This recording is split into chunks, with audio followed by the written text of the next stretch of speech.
This was actually supposed to be my day off, but they called me in around 10 asking why I wasn't there. The answer was simple. They had changed the schedule on me the day before after they sent me to a whole nother location. So I didn't know I was supposed to be there. And I didn't know that I was going to have to work over a week before I got a chance at a day off.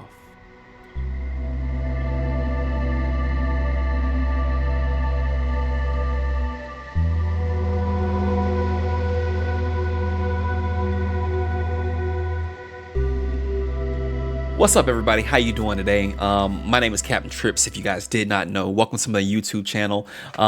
Right now, let's just pick up where we left off from the 2024 part 1 vlog, and this is part 2. If you guys don't know who I am, I'm a variety content creator on YouTube, on Twitch. You can catch my content on Instagram, Blue Sky, Twitter, Medium.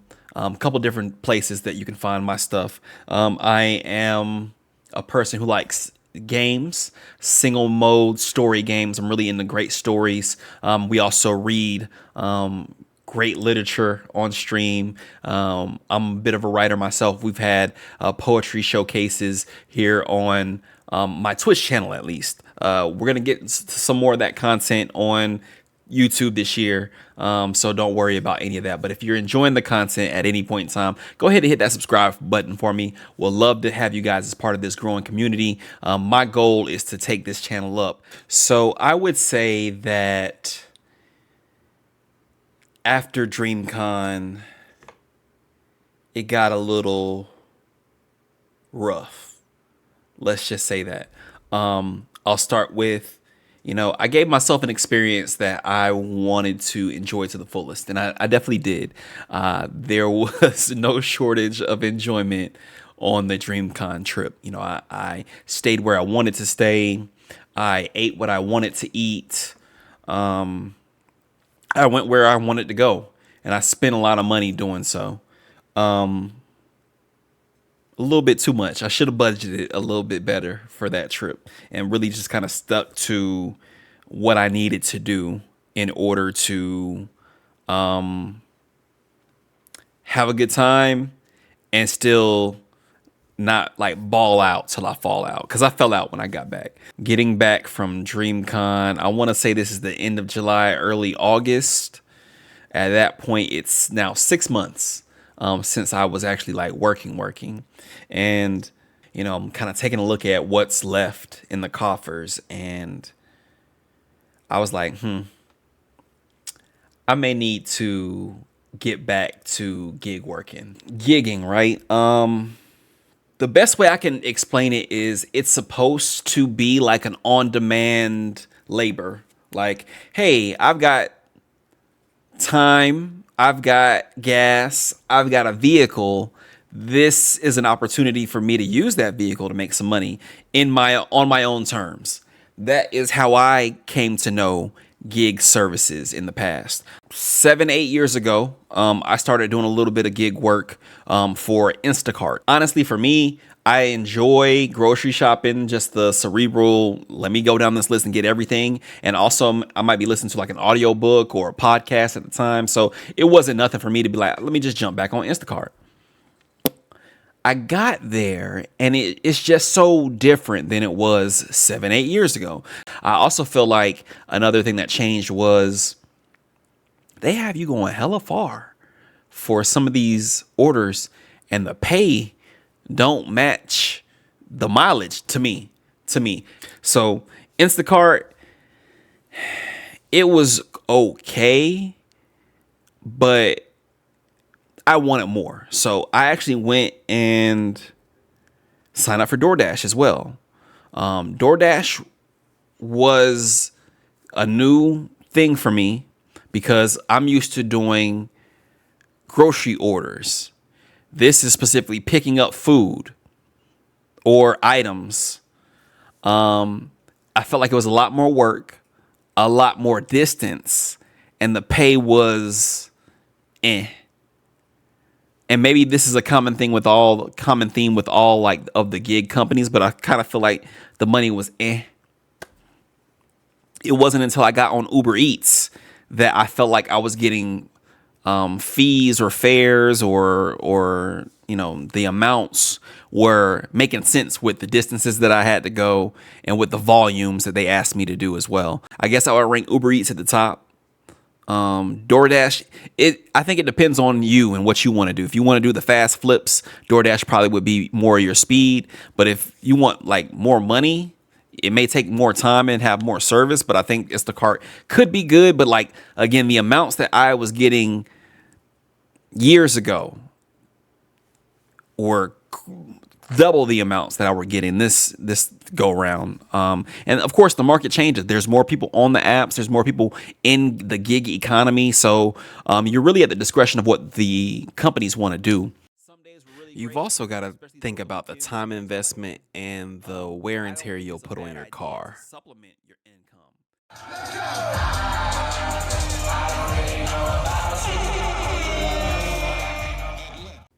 Life is meant to be lived though, man. So anytime I get to pop up outside and there's like a concert with all the Atlanta music that I heard coming up here, I'm definitely gonna pull up and see what they talking about.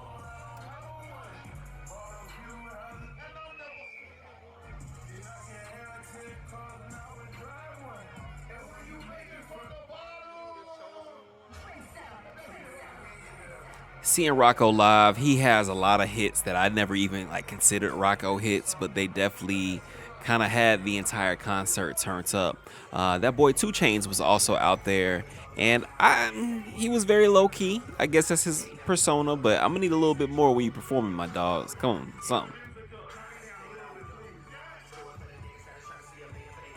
The thing about it is, there's a wide gulf between a great rapper and a great performer. That's all I'll say. Excuse the barbecue sauce on my shirt. The homie Vice came through to Atlanta this summer. Also, just got to come out and see things that exist in my city that I may not have. This AVC Fest got me out here drawing and stuff. Shout out to all the facilitators. And even like his fur, a triangle. His ears, a triangle. Everything on the body is sharp. Shout out to Young Bull here. He was actually the facilitator for this breakout session about like drawing. And I'm a writer, but I kind of wanted to kind of get my beak wet with something that I've not historically done.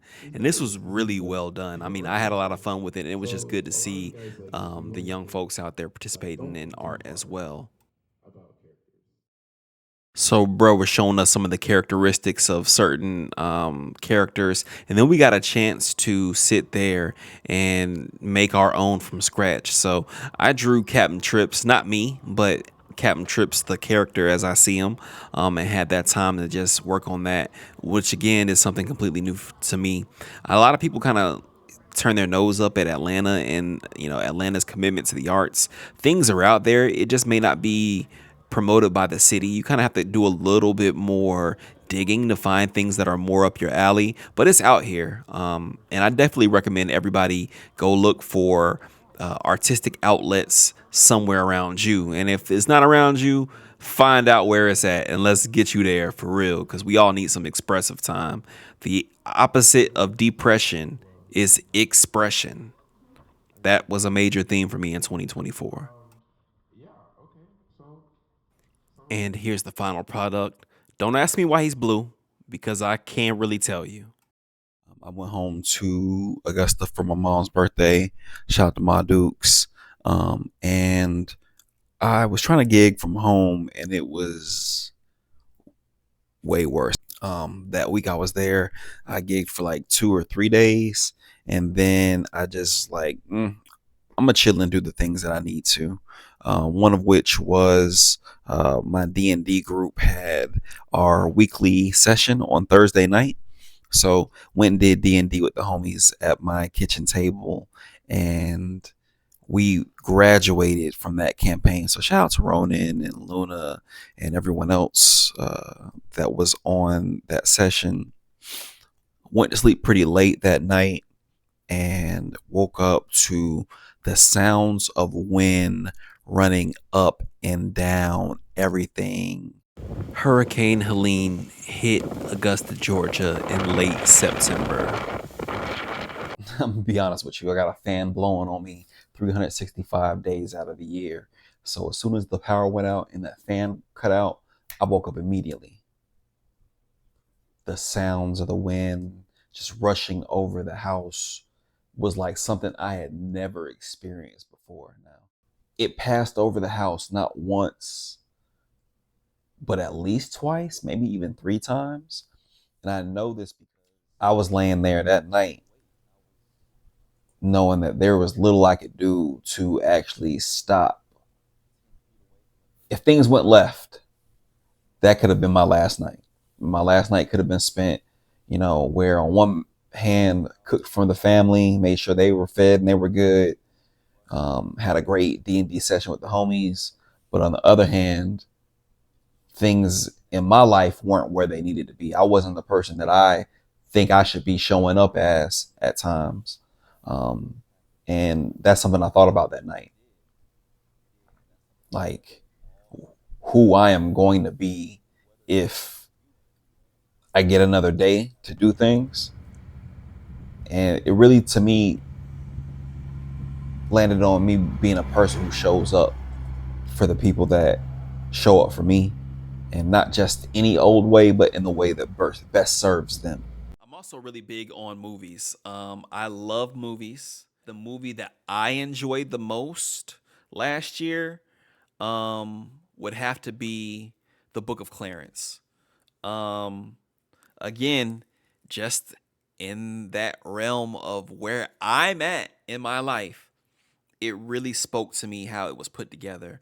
And I felt like it was a love letter to Christianity, and to Black Christianity as a whole. If you haven't seen the movie, give it a look.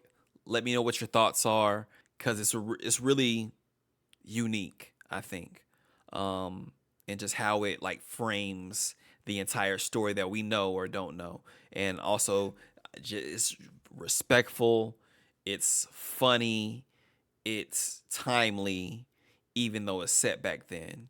So let me know if you watched it. We'd love to have a talk about it.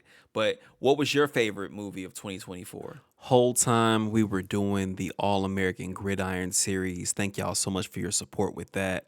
And then we had an opportunity to host another poetry showcase. Shout out to Thick Sparkle Bud. Shout out to Running Rebels. Shout out to This Is Jave. Shout out to Danktastic, and everyone else who was able to join in the poetry showcase. We're going to be doing a lot more stuff like that in 2025. So you guys may know, in this last session of Tripp's book club, we read Invisible Man. And I really enjoyed that read. Again, just for where I was just a few months ago and reading that book, there were times that I felt invisible. There were times I felt like systems that were set up for people to succeed maybe were not including me in the best way, or that I had to pattern myself a certain way or alter myself in order to best be received in certain environments. And I don't know, the book just spoke to me in a way where there would be times I would be reading and something I'm saying out of my mouth resonates within me. And I'm like, oh, wow, that's so interesting that I identified that feeling through what we're reading here now. I really enjoyed that book. I'm very interested in why there have been not a lot of adaptations of it, but there's that. But I really enjoyed the read. And if you've read Invisible Man, I would love for you guys to comment below about your thoughts on the book. I know I felt strongly about the narrator, main character, especially the fact that they didn't name him. I felt that that lets people put themselves into that place. And so as we read through it, I know I was putting myself into the place of the narrator at times. And then there were times I explicitly disagreed with what the narrator was doing. But all in all, I definitely get kind of where we were coming from with the book. Shout out to Luna. This picture above my shoulder here is from a Gordon Parks series that was done in conjunction with the book, and one of my favorite prints that came out of that. As all of this is going on, I'm still putting in job applications. And up until this point, which is September, October, the only people to really respond to me in a positive way was the post office. And let me tell you about this shit. Is one of the biggest post offices in the country. More volume, more routes, more people, more moving parts than most post offices. Add to that this is their peak season, heading into Christmas, and I've been working since last Monday, so that's 6 days. So in 2 weeks, I went from, yeah, I got this job, but I haven't heard anything else about it, to, okay, now I'm fully trained and ready to go be a mail person. I pretty much helped them organize the mail, and then I rode in the back of the truck on a Tuesday. Yeah, I rode in the back of the truck on a Tuesday. And then the next day, I went and helped them organize the mail. And then that day, there were so many packages, I could not sit in the back of the truck. So I actually stayed behind and worked on some stuff in the post office. The next day was the main guy's day off, so his backup came. And then she and I split the route. So I was out on the road literally my third day there, not only driving, but delivering mail and packages and things of that nature. And so he's got one of the biggest routes. I got the back end of that route, and I started, and it doesn't really click for you until you go and do the route maybe 2 or 3 times, because everything in the case, and I'll show you a picture of the case, you're putting the mail in these little slots. And all of the mail, most of the time, it comes organized, where one house is in front of the house that's actually behind it, and it's in order, and it's organized to the pack where you should be getting, whether it's 1 or 2 or 3 or 4 or 6 different pieces. You're all getting them for the same houses at the same time, and it's not as random as it can be. But it does happen where you may just have loose mail or mail that other people received that you have to kind of put it in the right slot for the right house. So once you do all that, then you have to pull down the mail and keep it in order, so that as you're out on the route, you can just pull the mail and put it into the right mailbox. In addition to that, you have a big blue bin, and that blue bin gets filled with packages in the morning. But there was a lot about the post office that just drove me crazy. I will not speak over no one else's experience. I can literally only tell mine. They were very much sink or swim. You'll either figure it out or you won't. And if you don't figure it out, you'll leave. So win-win. That's kind of how I felt the entire time. Maybe the second week I was delivering mail and I was out late, I got a call from one of my supervisors asking where I was on the route. I was still servicing the route, and I had quite a bit of ways to go, and it was already dark. And I get accosted by the supervisor, who's pretty much like, hey, why are you going so slow? Like, there's no reason for you to be going so slow. Pretty much the only way you can still be where you are saying that you are is incompetence. That was a thing that I was told as I was struggling in the second week of my employment there. They sent someone to come help me. That's also what kind of just was like weird to me. Like, if you're going to send somebody, hurry up and send them. And you can kind of miss me with all this other shit, because like, it's not helpful. All of the carriers were amazing. Like, I'm talking about people who have been doing this for 20, 30 years. Their wealth of knowledge of how, and just watching them, how they do their thing, I learned a lot. It just seems to be, I learned that leadership makes a lot of shit go. And a lot of shit is either accepted or not acceptable based upon the people at the top. And so, like, your experience in and of itself, can be vastly affected by the people at the top. So you need to figure out what works best for you. At a certain point, I really just had to like stop responding to people. Like they're trying to evoke a reaction. So if I don't give them the reaction, that's probably how I just coast here. And that worked out in some way, shape, or form for me. And then I had the craziest week. So let's talk music. Who were you listening to in 2024? As a person who really loves music, it's kind of hard for me at the end of the year to not have like a list. So without all that being said, I'm going to share my top 5 albums from last year. Now, I'm not saying that these are the best albums. I'm just saying that these are 5 albums that I kept coming back to because I enjoyed the entire project. Number 5, I have to put in my boy Shabuzi, who had an amazing year with Tipsy, with his album, Where I've Been Isn't Where I'm Going. Again, that just resonated with me in the period that I'm in my life, or was in 2024. And just, I really like his style. And it was palatable. It was at times upbeat, at times really just like a sad boy song, and I love those. But there were some cuts on there, and I enjoyed it for what it was. Number 4, I would have to say is Big Sean's latest album, Better Me Than You.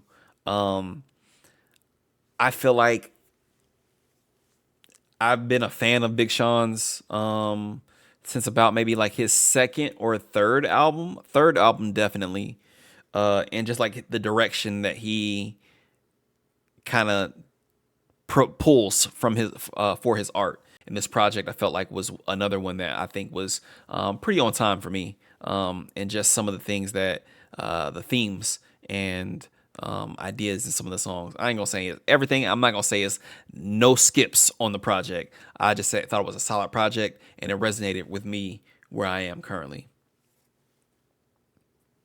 Leon Thomas's new project, Mutt, would be my third album of the year. I just think bro's a great songwriter, and like the stuff that he pulls together. Songs with Masego. He's got Baby Rose on here. He's got Ty Dolla $ign on here. A really good follow-up to his last project, which I was also a fan of. And I know he writes for other people and whatnot. So I just think that this was a solid progression on what he's already laid down. And I hope he finds a bigger audience waiting for him, because if you listen to this project and don't like one song, I would be really surprised. My second favorite album of 2024 would be No Worries. Why Lord? I talked about it mid-year, but just again, Anderson .Paak rapping, knowledge on the production, everything sounding so smooth. The transitions are top notch. Really good project. Great shit. And my number 1 project of the year was GNX by Kendrick Lamar. I'm not even going to comment on the beef. I think we did that in the last video. This as a surprise drop. I remember the day vividly. I remember what I was doing. I remember where I was at. I remember what it looked like. Again, another project that spoke to me, because Man at the Garden is probably my favorite song of 2024, based off of it being a really good song and my experience with it so far. Great songs. I put it on, and I almost don't skip anything ever. But there's some songs I can do without, and they barely make mention of the other shit that's going on with them. And I love how like it's so contemporary and current, even based upon the artist's recent history.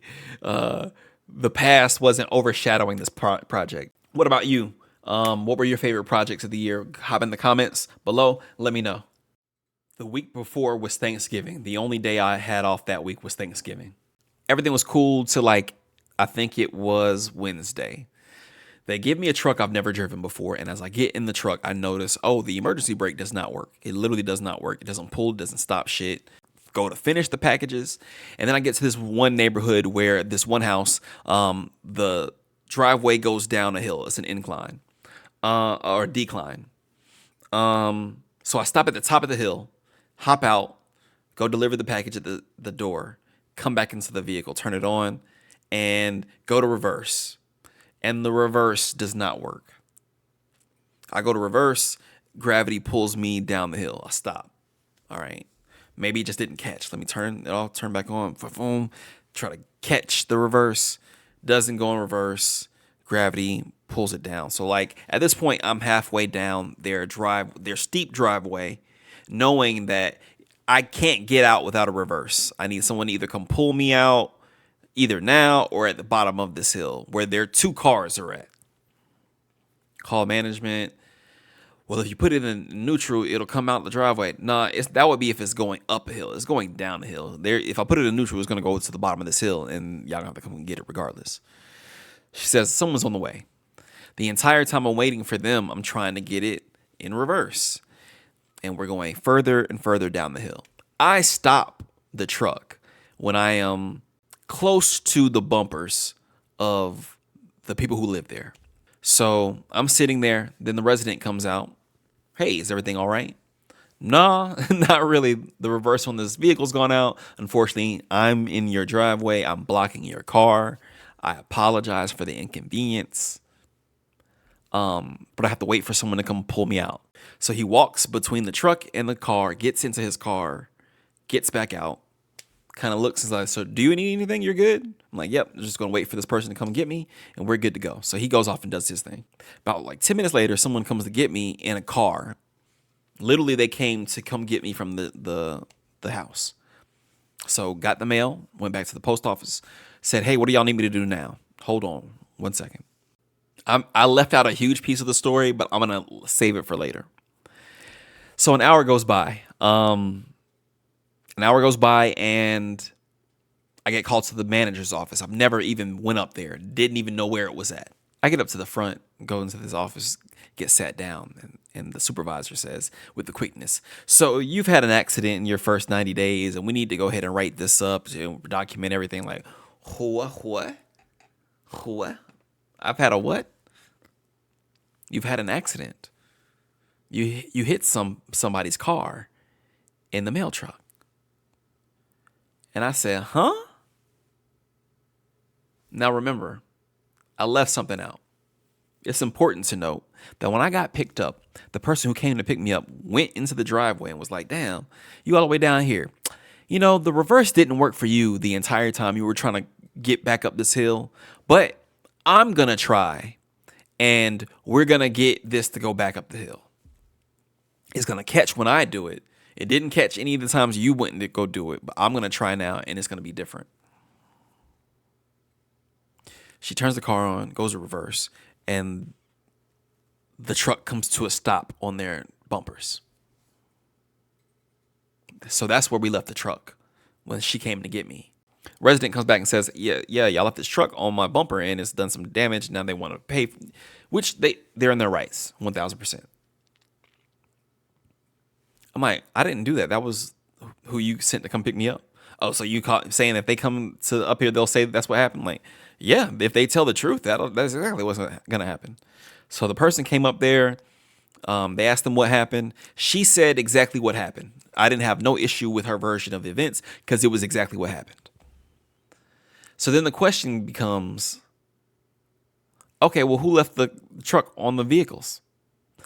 I don't have anything to say because she just told you, I tried to reverse. It went on left on the vehicle. And that's when I took a picture and I sent it to you. They make it real tense. They go back and forth. The other person's mad that I even brought their name into it. But I'm like, hey, if you did it, that's all I have to really say. You told them people what happened, so it shouldn't be no issue.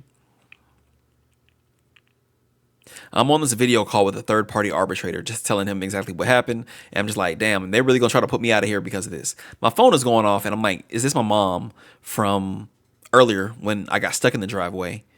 And it wasn't. I got called for an interview for the job that I had the assignment and the phone screener for. And they were like, well, when are you going to have any availability to do an in-person interview? And so I'm like, well, let's just put it as Monday for noon right now, because I don't know what my schedule for next week looks like until later today. I got sent home that day. When the schedule came out for the next week, they literally cut my hours. We were going in at 6 o'clock in the morning. They cut me to coming in at 2 p.m. What work is there for you to do when everyone is already gone? Everyone is already gone out on routes. What route are you going to pick up? They were doing that because they were overstaffed. They hired too many people into that role. And between them and the regulars coming in and the part-time flexible people, there were too many people that they were paying too many hours on too many separate occasions. So I took the interview, studied for the interview, figured out what to say. And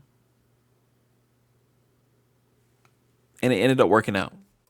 I've got a whole tracker that I use to kind of just monitor myself as I was applying to jobs. The final number was 260. Between February and December, I applied for 260 positions. Some of them were at the same company. Some of them damn well could have been the same position. In fact, I know that there were a few that I applied to a few times because the post was taken down and then put back up. I didn't know what a ghost job was until 2024. But just knowing where I've been, what I've done, and now getting to the point where I'm being derided on a daily basis by someone who is supposed to be training me, and feeling like literally in the dark alone in that mail truck at times. It just was not the best mind space for me. I had a moment, shout out to the homies, the set, my boys from college, was at a gender reveal for one of my boys and was just talking about how like low and like sometimes down on myself that I was feeling as a result of just the difficulties. And my boy Nick hit me with like a firm talking to, and he was just like formulating his own plan. If this were me, this is what I would do. Da, da, da, da. I can't tell you anything. All I can do is just say like, shit's fucked up out here. Yeah, but like, you kind of got to put that battery in your back. And we're at this thing for him, and his life is being changed right now. And it was what I needed. It was what I needed. It was very much so, get the fuck up and get on your shit and let's figure it out. And here's some things you could do. Some things you may take, some things you may not. That's fine, all of that. But like, don't ever feel so low that you can't come to the people that you know have your back. And that meant a lot for me. I think so often things go unstated between friends at times and loved ones at times, that you got to just be very upfront. Like, this is what I got for you. I love you. And people show it in different ways. And just coming from him at the time, it meant a lot to me. My barber went in for a lineup. I think maybe the first few weeks I was at the post office, he was telling me like, you're in the wilderness right now, to use a biblical phrasing and biblical situation. You're in the wilderness right now, and you're experiencing some things that may not necessarily be for you, but they will be for your journey. The job in itself wasn't hard, but it's a job that necessitates a lifestyle change of not planning things and not being able to go anywhere. And I don't know if I was ready for that, but luckily I didn't have to be. So I got that call, y'all. In a month and 3 days, we're gonna be back in that corporate world. Yes, sir. Yes, I don't know if you can see the smile on my face, but yes, sir. I'm so thankful. I'm so thankful. God provided an opportunity for me after a pretty rough year. And I'll honestly say the year was enough to make me feel very, very low. Very low. And I won't forget any of the moments that happened this year. I won't forget how I felt, what I had to do to survive out here. You know, I'm blessed because I put resources in to help me if I ever needed it, and I needed it this year. And even that was not enough for what all this year was, so I had to grind it out a lot.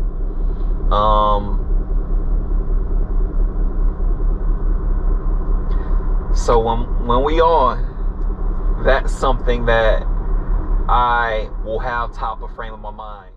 Handing in that notice was one of my favorite things I got to do in recent history. And, you know, they were positive for the most part because I think that they know what the game is. And a couple of my homies have already hit me so far. Like, yeah, hours got cut after the holidays, which you could kind of see that coming. But people just weren't being honest with you about what to expect there. So it could be a good job for you potentially if you have patience and can grind it out to be a regular full-time carrier. But the road to get there could be made a lot more arduous by the people at the top for whatever reason. And that's not even to say all this political stuff that's happening. All that's also happening in the background. So who knows what that's going to look like. And again, I'm grateful for the time and the experience. I learned a lot through contrast. I'll say that. I learned what kind of leaders I want to follow and what kind of positions I want to put myself in. And I'm just grateful for the learning experience and grateful to be done with it. Yeah, man. If you're going through something right now, reinforce your faith. Get yourself right. Mentally, spiritually, physically, whatever you need to do to lock in with you, whatever your faith may be, whatever your relationship with spirit and the universe is, lock in, man. Get yourself together, you know, and let's knock these challenges out. So it's your boy Trippz. Peace. I gotta go. Bye. Overall, this year, man, I would have to say that I'm grateful for life. I may not have enjoyed every single moment of 2024, but I know that because of those moments, I'm thinking differently in 2025. And hopefully that differently can get me closer to the things that I want and not the things that I don't. Because I focus too much on the things that I don't want and not enough on the things that I want. And by focusing on the things that I want, I think we can bring that about in the world and get a lot closer to those things than the opposite. So there's me at the end of 2024. Let me know how your year went. If you had a good year, mid-year, year, bad year, I want to hear about how the year went and how you moving differently in 2025. Because I know I am. You can only do so much tonight. So that's where I'm at. But once again, it's your boy CapnTrippz, man. Thank y'all so much. Peace.